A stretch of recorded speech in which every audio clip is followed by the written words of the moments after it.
अस्सलाम वालेकुम। Second year में सबसे अहम जो उर्दू के पेपर में सवाल होता है वो मज़मून का होता है, क्योंकि इसके 20 नंबर होते हैं। इसलिए 20 नंबर की जंग लड़ना कोई आसान काम नहीं है। बार तौर हम अपनी कोशिश कर सकते हैं इसमें ज़्यादा से ज़्यादा नंबर हासिल किया जाए। आप सबसे पहले देखें कि जो मौजू वहाँ आपको 3 मज़ामीन दिए हुए होंगे और उनमें से एक करना होगा। जिस मौजू से रेलेवेंट मवाद आपके पास बेहतर आपके जहन में आ रहा है, हवाला जात आ रहे हैं या कुछ कैलकुलेशंस हैं वो आ रही हैं या उसकी तारीख़ी बैकग्राउंड आपके सामने आ रहा है, तो आप कोशिश करें कि उसी की इब्तदा कर दें। इब्तदाई जुमले जो हैं वो आपके बहुत अहमियत रखते हैं कि आपने मज़मून की इब्तदा किस तरह की है। कुछ बच्चे इसको अशार से शुरू करते हैं, कोई हर्ज नहीं है, लेकिन बेहतर अंदाज़ अब नहीं रहा ये कि पहले इस मौजू को डिफ़ाइन करें। जैसे ये तो चलो साइंस के करिश्मे आ गया, अगर यहाँ पे इत्तेहाद आलम इस्लाम लिखा हो तो आप इस पर बात करेंगे कि इससे क्या मुराद है, और फिर उसके बाद कोई हवाला दे के फिर वहाँ से बात आगे बढ़ाते जाएं। मज़मून में आपके पास बोर्ड में 40 मिनट होते हैं इस सवाल को हल करने के लिए, और वक्त के लिहाज से मटेरियल ज़्यादा लिखना होता है, मगर इसमें हवाला जात की भी ज़रूरत पड़ती है।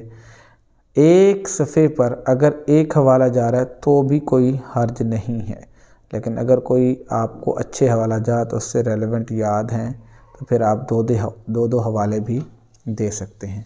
अभी दूसरा पेज आ गया, इसमें देख लें इसी मौजू पर बात हो रही है, हवाला जात कैसे लिखे हुए हैं, प्रेजेंटेशन कैसी है, इमला ठीक हो, गलतियाँ कम हो, कटिंग ना हो, खामखा किसी पेज पर आपने कोई धब्बा ना लगाया हो, बुरा ना लग रहा हो वो हिस्सा, या आपसे कोई लफ्ज़ गलत हो गया तो उसको कट करने की ज़रूरत नहीं है, बस को उसके साथ ठीक लिख दें, उसको एज इट इज़ रहने दें। क्योंकि अगर आप पेज पर उस पर कोई धब्बा डाल देंगे तो ये और बुरा लगेगा और आपकी प्रेजेंटेशन को ख़राब करेगा। इमला की गलतियाँ नहीं होनी चाहिए, शेर का मतन ठीक हो, ऊपर नीचे का मिसरा बराबर हो अगर आप शेरी हवाला दे रहे हैं, और मुस्तनद अशार के साथ आप यहाँ मज़मून में अपना एडिशन करेंगे। अब ये तीसरा सफ़ा आ रहा है, 3 सफ़े, ये कम से कम इसके जो है ना, जो मैं रेकमेंड करता हूँ 6 सफ़ात होने चाहिए। 6 सफ़ात का मज़मून होना चाहिए, और ज़्यादा से ज़्यादा ज़ाहिर आपके पास 8-9 पेज ही बचते हैं। 30 और 30 से भी कम 29.5 सफ़ात की आपके पास बोर्ड में शीट होती है, तो आप जहाँ तक वक्त आपको लिखने की इजाज़त दे रहे हैं तो आप लिखते रहें। कोशिश करनी है कि मज़मून के सवाल में आप एग्ज़ामिनर को ऐसा अट्रैक्ट करें कि आपको वो 20 में से मैक्सिमम मार्क्स दे।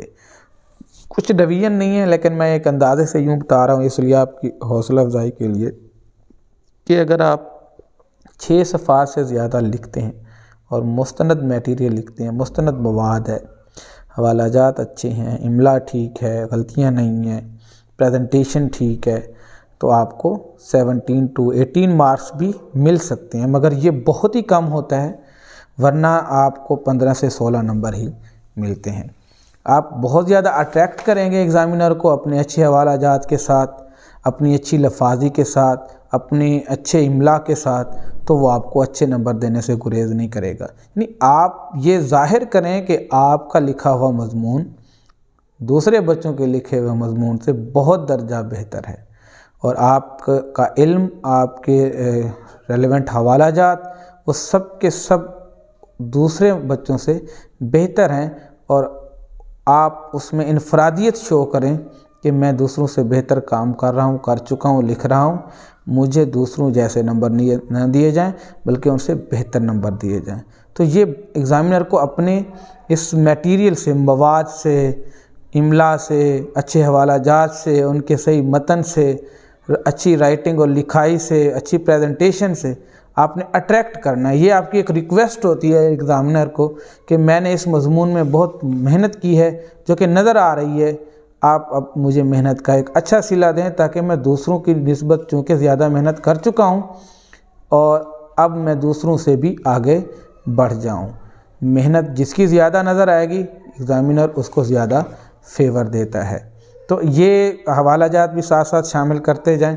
और कोशिश करें अगर हवाले के का हवाला भी हो जाए ना कहीं कहीं पे वो ज़्यादा बेहतर होता है। भाई ये इस शेर को किस शायर ने लिखा है, या ये बात कहाँ पे लिखी हुई है, कुरान की किस सूरह में है, या ये हदीस किस कुतुब अहादीस में से आप किस ज़ख़ीरे में से ली गई है। तो ये नहीं कि हदीस नंबर लिखें, कम से कम ये हो बुखारी की है, मुस्लिम की है, या कुरान की इस सूरत से ये आयत का मफ़हूम है। तो ये बहुत अट्रैक्टिव बात होती है। सबसे अहम बात मैं आपको, जब इसकी एंडिंग मैं पहले आपको बता दूं कि जब एंडिंग करें तो अच्छे जुमलों से करें, क्योंकि मार्क्स आपको यहाँ मिलने हैं। पीछे आपने मवाद लिखा, अट्रैक्ट का आपने कर दिया, तो ये जो इख्तिताम है ना, यहाँ पे आपको नंबर मिलने हैं। तो यहाँ जितनी देर वो रुकेगा ना, वो थोड़ा सा मटेरियल को भी देखेगा कि यहाँ पे आपने एंडिंग कैसी की है, कैसे अल्फाज हैं, कैसे जुमले हैं।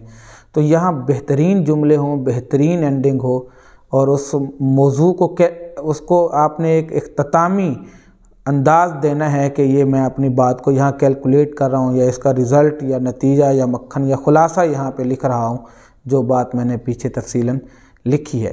तो वो यहाँ पे नंबर देते हुए ना आपके जुमलों को एक दो बार एक नज़र देखेगा कि इसने इख्तिताम कैसे किया। तो यहाँ अगर आपके जुमले बहुत अट्रैक्टिव होंगे और आपके इल्मी मेयार को ज़ाहिर कर रहे होंगे, तो यहाँ आपको अच्छे नंबर मिल सकते हैं। तो 6 से ज़्यादा सफ़हात अच्छे लिखे हुए मज़मून के, और बोर्ड में आपके पास 40 मिनट होते हैं सवाल को हल करने के लिए, आपको बेहतरीन नंबर दे सकते हैं।